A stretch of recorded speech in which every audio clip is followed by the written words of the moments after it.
Hello. कैसे हैं आप? आज मैं जो एक संदेश आपके साथ शेयर करना चाहती हूँ वो मेरे गुरुवर के द्वारा दिया गया है, जिसमें उन्होंने बहुत अच्छे से बताया है कि खुद से प्रेम का महत्व, प्रेम खुद से करें तो क्या होता है।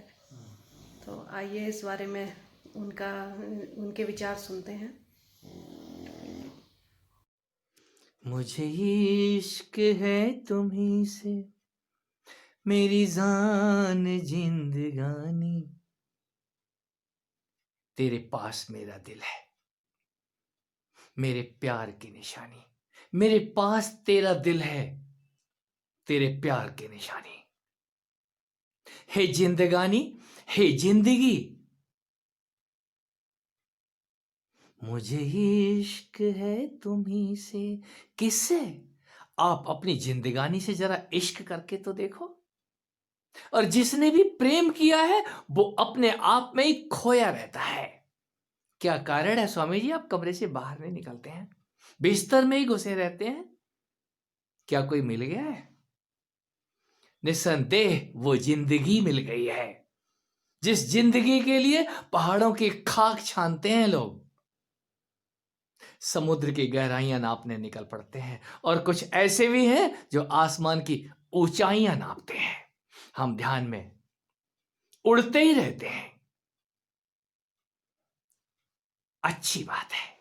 और उड़ते उड़ते कहीं ना कहीं आपको ठिकाने पे तो आना ही होगा। ये ठिकाना, ये अद्भुत जिंदगी, इस तन के रहते रहते ही कोई जिंदा होता है। और जो जिंदा होता है, यहाँ जिंदे ही तमाशा देखते हैं, मुर्दे तमाशा नहीं देखते। यहाँ मुर्दे नाचते हैं। किसी ने मुर्दों का नाच देखना है तो जरा जिंदा हो जाओ। कोई योगी, कोई योगिनी जब वो जिंदा होती है तो इस शमशान के अंदर, यहां शिवजी नहीं नाच रहे, यहां शवजी नाचते हैं। शव, यहां शव नाचते हैं। कठपुतली का नृत्य समझ में आता है। कठपुतलियां नचाने के लिए उंगलियों का सहारा लेना पड़ता है। बाहर किसी को नचाना हो तो आपको इच्छा शक्ति और शक्ति, कुछ और शक्ति, धन शक्ति, मान शक्ति, पद शक्ति लगानी पड़ती है। और अंदर आपको, आपके ही अंदर जो नृत्य चल रहा है आपके साथ, वहां आप ही आप हैं। आप ये समझ ही आता है तब जब हम, मुझे इश्क है तुम्ही से, अपने आप से इश्क तो हो जाए। बाहर इश्क करोगे तो बाहर का इश्क तो धोखा देगा। बाहर किससे इश्क करेंगे? हम गुरु महाराज से प्रेम करते हैं अपने।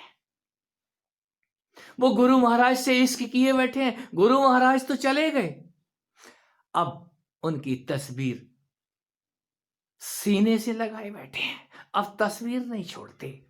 जो कभी उस गुरु महाराज की तस्वीर से बोला करते थे वो तो गए, अब तस्वीरों से इश्क लगाए बैठे हैं। इनको कौन छुड़ाए?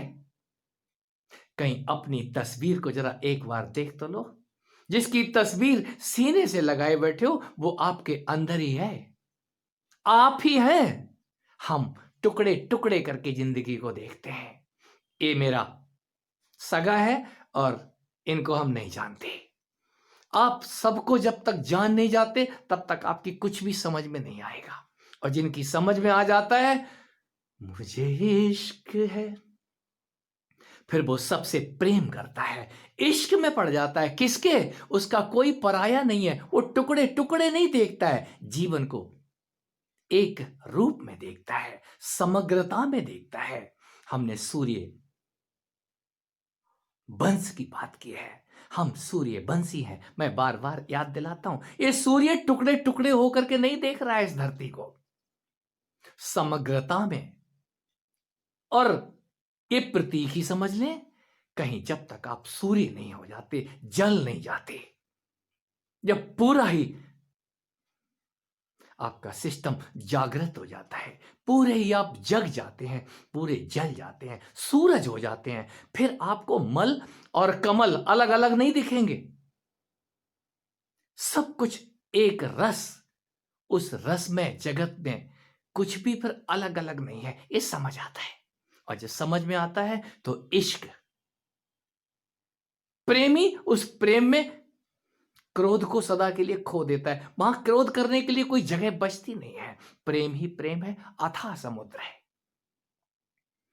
तेरे पास मेरा दिल है, मेरे पास तेरा दिल है। किसका दिल है? ये जिंदगी, तेरा दिल तो मेरे पास है, तू मेरे बिना रह नहीं सकती है। हम उठते ही तब हैं जब वो जिंदगी दस्तक देती है, उठ जाओ। कौन उठ जाओ? कौन कह रहा है? आपके ही अंदर आपका वो सुपर ईगो आपको उठा देता है। हम जरा गौर से तो देखें, मैं उसी को मां कहता हूं, उसी को गुरु कहता हूं, उसी को परमात्मा कहता हूं।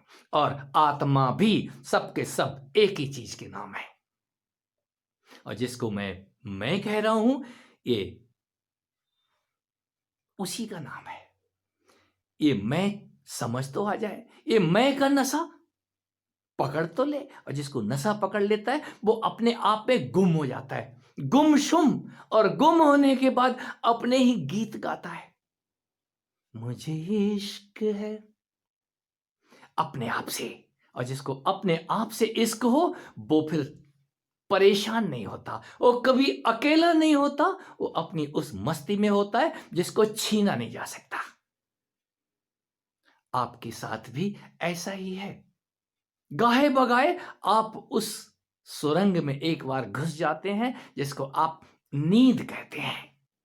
आज बड़ी अच्छी नींद आई, आज बड़ा अच्छा भोजन खाया, आज बड़ा अच्छा सत्संग हुआ, बड़ी अच्छी गॉसिप हुई। ये बड़ी अच्छी क्या है?